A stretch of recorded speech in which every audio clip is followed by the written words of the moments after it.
So yeah, I'm going to talk this evening about lying at work. Okay, I'm going to share some examples of me doing just that. But what I want us to really think about is understanding human behaviour. That's what this is really about, particularly our most challenging behaviour.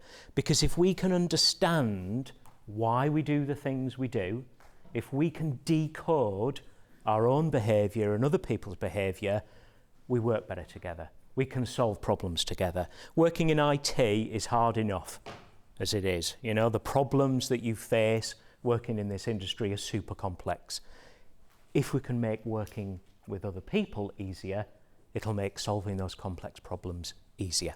Okay, so that's what this is all about. So who am I? I'm Simon Cookson. I worked in corporate and agency tech teams for about 20 years, and for the past 9 years I've been a co-founder of a business that has been coaching tech leaders and tech teams. Okay, and I love good coffee and I love good conversation. So if you want to connect, you can find me on LinkedIn, you can reach out. Good conversation, good coffee, maybe good cake as well, depending on the time of day. So what we're going to just cover off in the next 30 minutes is I'll give some examples of me lying at work, okay? But then I'm going to dig into why. What is going on? And we're going to do a little bit about the brain, a little bit of neuroscience about why am I doing it? Do I know that it's something that's wrong? Probably. So why am I doing it? Then we'll look at, dig around in that a little bit deeper and look at these 5 survival strategies that really help us understand why we do the things that we do. And understanding these survival strategies, how that actually helps us manage our own behaviour and manage other people's behaviour as well.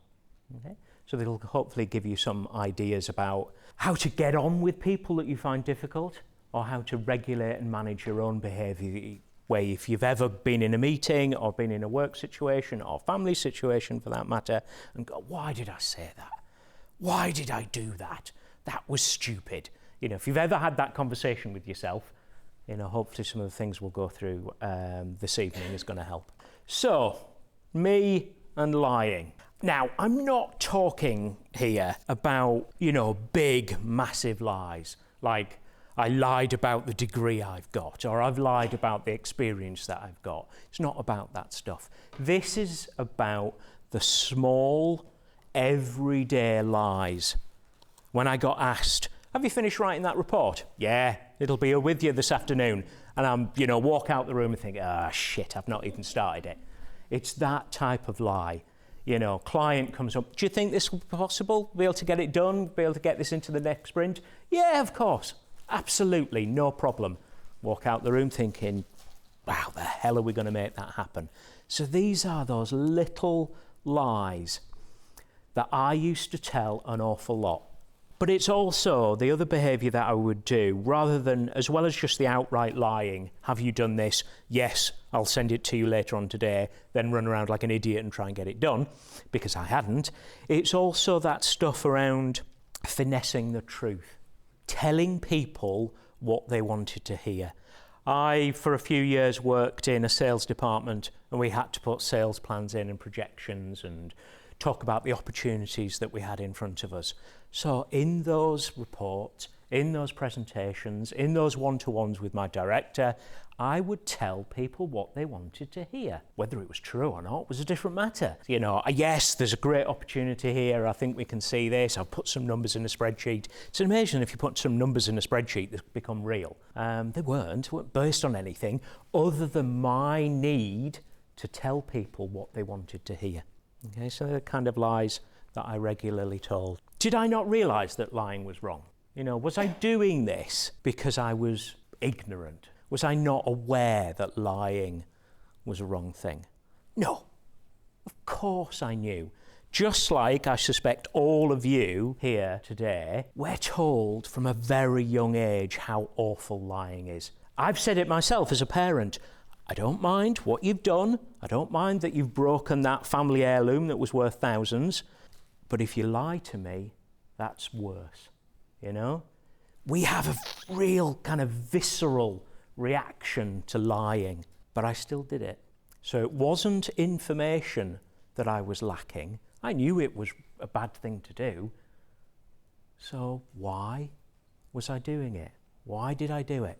And to answer that, I want the analogy of a batter in cricket or baseball or rounders, whatever your sport is. And the lie was a way of batting that question instantly away. So the question that I was being asked, the situation that I found myself in, was like a very hard cricket ball being thrown at 90 miles an hour at my head. And the lie was an instinctive reaction, poof, get it out the way, make it go away, and in that moment, I'm safe again. So that's what the lie was. Nothing to do in my head with deception or trying to fool anybody or mislead people. It was an instinctive reaction to protect myself. So what's the need? Why was I doing? Why did I feel threatened by that? Why did it feel like? Why was a perfectly innocent question from a colleague about whether something was possible or whether, what's the latest on this or what's the latest on that? Why did that feel so threatening? And if we look at our brains, we can understand that a little bit.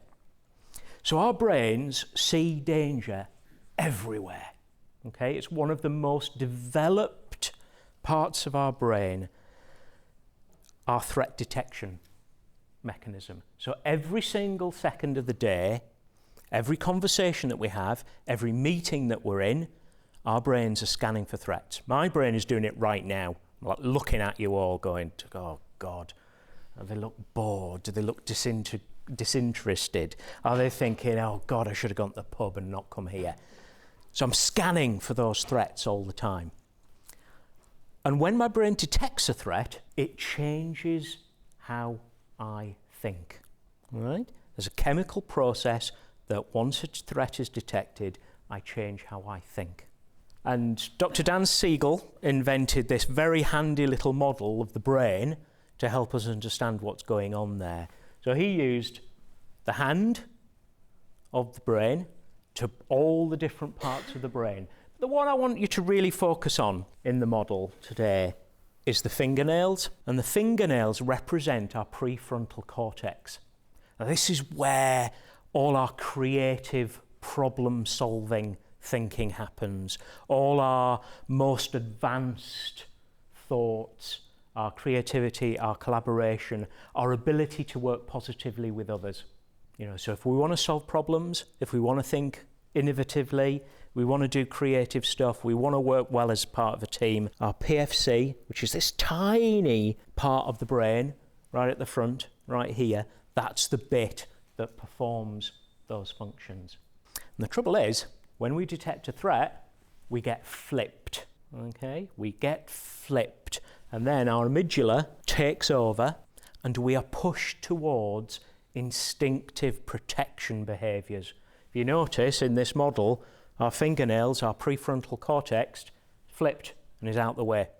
We find it very hard when we feel threatened to think creatively, think collaboratively, think positively towards other people.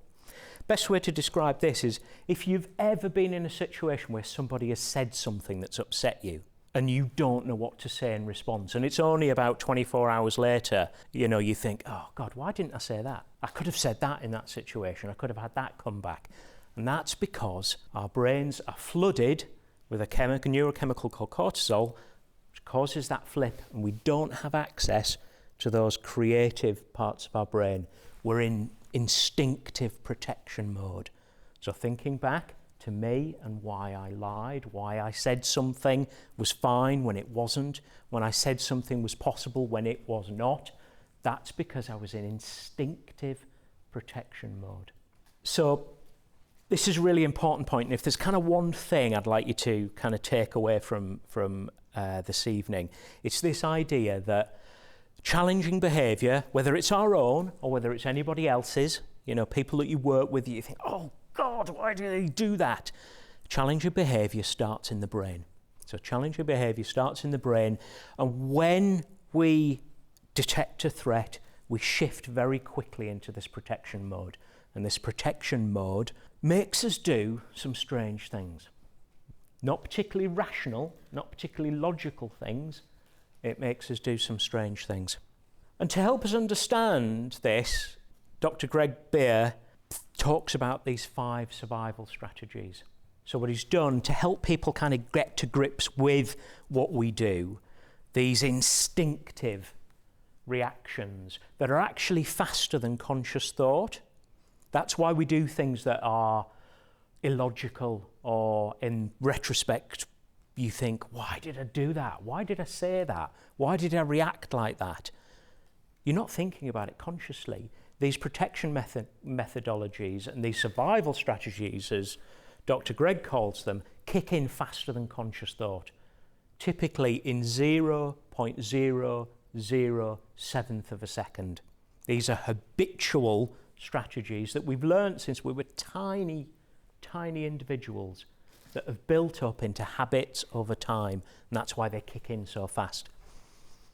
So the 5 survival strategies are power, praise and approval, drama, safety, and distraction. Would anyone like to have a guess which one is my preferred survival strategy that triggered my lying? Second one? Which one, sorry? Praise and approval. Yes, absolutely, praise and approval. So I'm not going to go through all of these because that would just take far too long. I've got a free guide to all of these 5 that I'm very happy to share with people later on. So I'm not going to go through them all, but I'm just going to look at praise and approval because that's my primary survival strategy. And praise and approval is all about needing reassurance. Right? So I'm responding really nicely to the kind of eye contact I'm getting, the few kind of nods that I'm getting, because that's reassurance flooding my way, which I really need. Some people couldn't care less what other people think. It doesn't register with them. They've got a different survival strategy. But me, reassurance is really important. I'm super sensitive to feedback. Awful to manage. I feel very sorry for managers, and maybe that's why I've set up my own business and been working on my own for the last 9 years.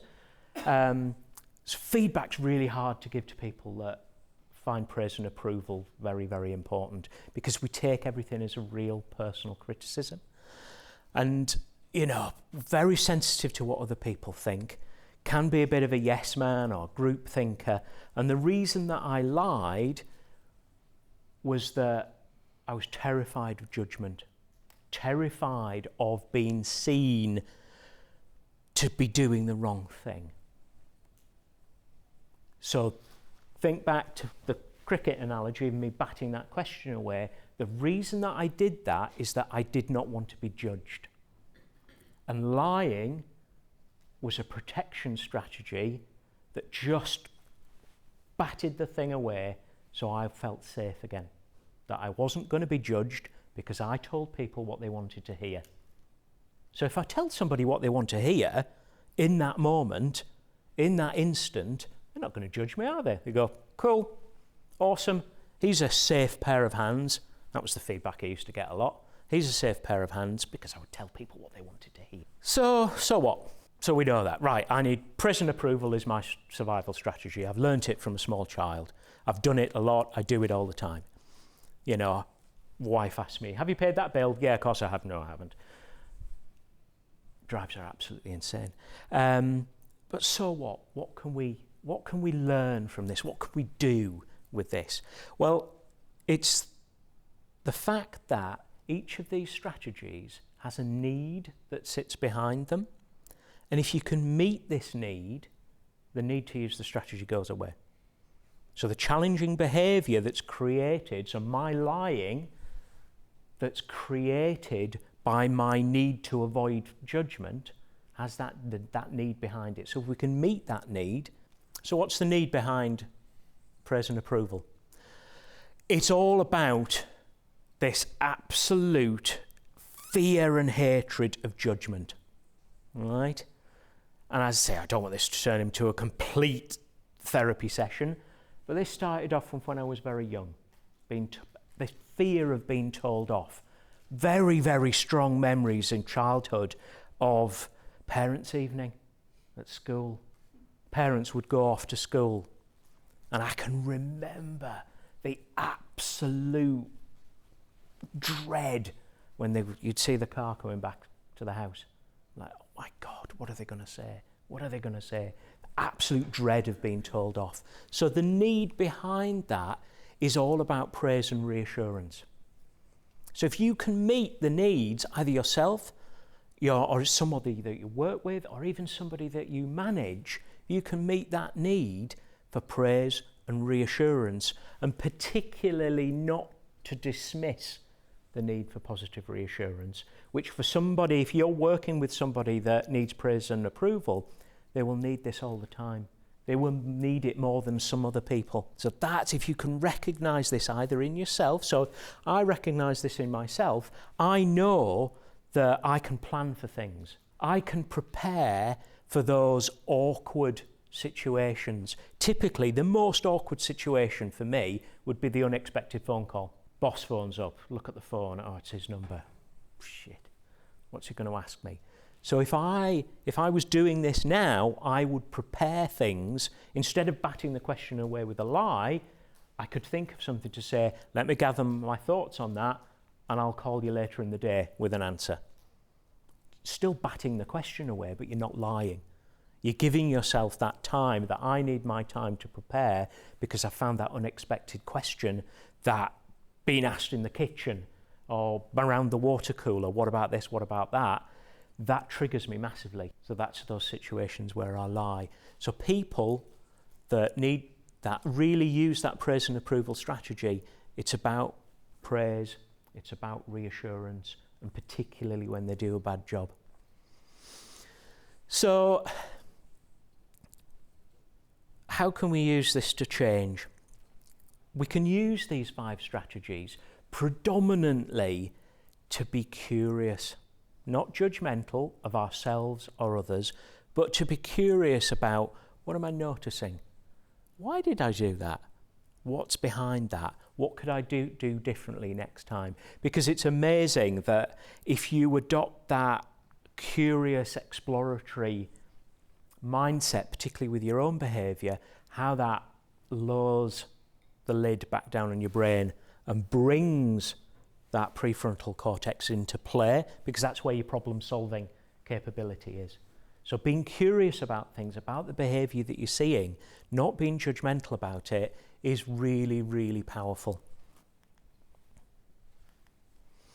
So if we remember that handy model of the brain, if we're in that flipped state, it's not a great place to be at work. It really isn't, because you're closed-minded, you're uncooperative, you're suspicious. If we can get back and talk ourselves back into that whole brain state, we are open, we are collaborative, we are creative, we work better with others. So that's ultimately where we want to be. If we can feel safe, we're in that whole brain state, we think more creatively, we solve problems more easily. So as I say, I've got a full guide to all the 5. If you just want to email me, my email address there, just email me, I will send it out to you, because they're really fascinating. And what's important to remember is that it's not about being a therapist or diagnosing problems or labelling, you're that person, you're that person, you're that person. Because what we tend to do is use all of them. My primary one is praise and approval, but I also use power, which is, power is that kind of challenging behaviour that you would associate most probably with difficult people. Aggressive, shouty. So my teenage daughter, she triggers my power response massively. Just knows how to press those buttons, so I react and shout and yell. I don't use praise and approval on her. So we tend to use a mix. And if we can stay in that curious space of going, well, it's a great conversation to have with a team about which ones that we see, which ones we use. So just email me and I'll send it out to you. So I want to kind of finish with, by kind of wrapping this all up about how do we deal better with challenging behaviour, either our own or working with other people, because that is one of the most difficult things that we come across in work and your career. And if you can manage difficult behaviour and still deliver and still work together, you will be far more successful in whatever pursuit that you wish to do.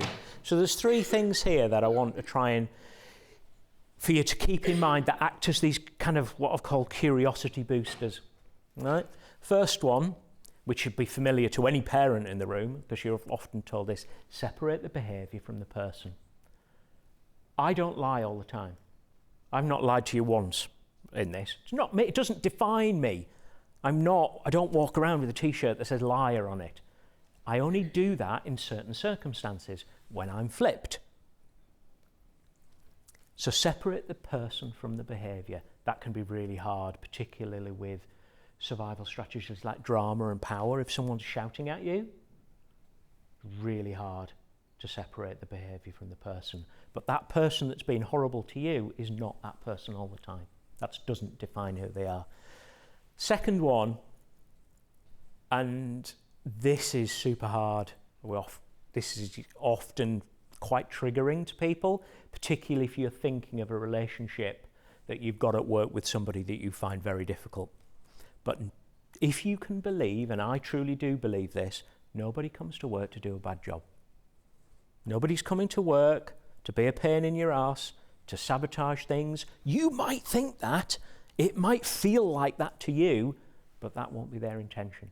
So if you can hold that belief forefront in your mind that no one comes to work to do a bad job, you will be able to be in that curious state much more often. Coaching terminology, it's called unconditional positive regard. So you hold somebody in unconditional positive regard no matter what they're doing. Hard, really hard. But if you can get there, or even just think about it and have it in your mind, it will be a curiosity booster. And finally, it's not about you. We think it's always about us. It's never about us. You know, their behaviour is about them. So my lying is me, is a learned, habitual, instinctive response that I use in certain circumstances. So I'm not using it, as I said, as a betrayal or as a way to hurt somebody. I'm doing it to protect myself. It's all about me. Right?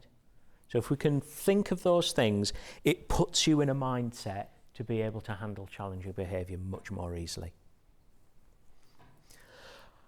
And finally, you know, just to wrap up, you know, if you're an expert that has got to where they are in their career because of your expertise, you know, but you're now judged on how you lead and deliver through other people.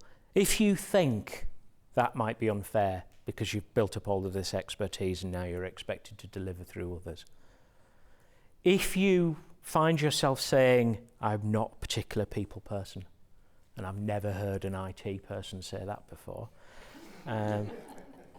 we say not yet. Because all of this, being a good people person, being a good manager, being a good leader of people, and I talk about a leadership with a small L, that's not a job title, that's a mindset and a behaviour. Leadership of people can be learned. And if you're interested to talk about this more, just get in touch. Thank you.